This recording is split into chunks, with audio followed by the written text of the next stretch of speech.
Welcome to the Real Estate Espresso Podcast, your morning shot of what's new in the world of real estate investing. I'm your host, Victor Menashe. I want to wish my friends and listeners a happy new year. On today's episode, we're talking predictions for 2019.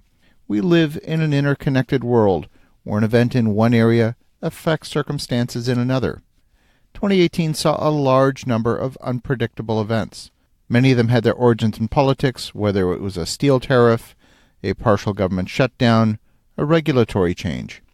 Anytime there's a change, there are winners and losers.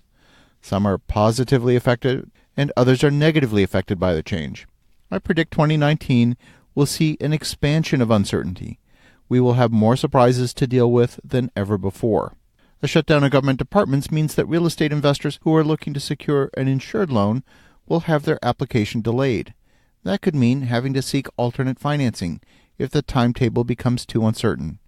I predict we're going to face a global economic downturn in 2019.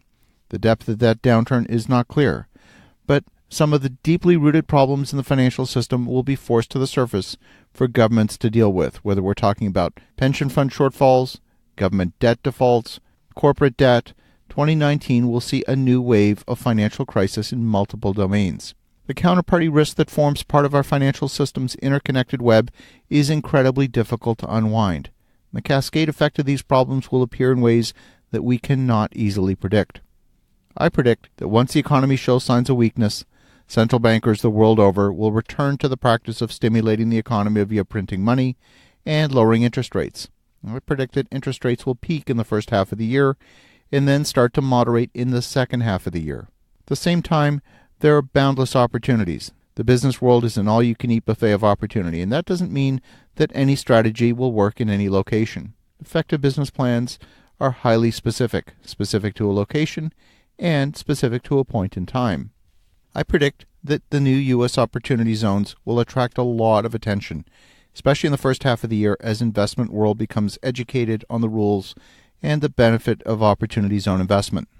2019 is going to see an escalation of the global fight for primary resources. So much of 2018 was focused on secondary and tertiary forms of assets. These are paper assets. But without the underlying primary assets, the secondary and tertiary assets are meaningless. We're starting to see terminal shortages of certain resources that are key to economic growth. These include energy, water, and even minerals like lithium, where the global demand for lithium for batteries is growing every year. In fact, it's doubling every 6 years.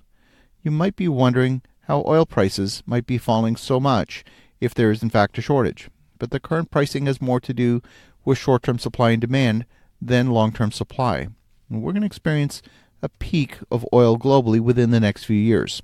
We're all familiar with the water shortages in California over the last couple of years. A little-known fact is that the almond harvest consumes 10% of the state's fresh water. The state produces 80% of the world's supply of almonds. Alfalfa consumes another 15% of the state's water. Those two crops alone consume 25% of California's fresh water supply. All of this translates into higher prices for certain commodities. From a real estate perspective, this is going to translate into migration of population. When you pay $6 for a head of cauliflower, that means there's something going on in the food chain. This is a sign of things to come in the future. As the middle class gets squeezed more and more, economic survival is going to drive population migration like never before. People will relocate out of economic necessity from high-cost living areas to low-cost geographies. The demographic shifts have already begun in our base economy. This is going to accelerate in 2019. Jobs will be in good supply, but you know what? Changes are going to continue. There will be winners and losers. As real estate investors, it's always been attractive to play at the top of the market where you get the highest premium for your product.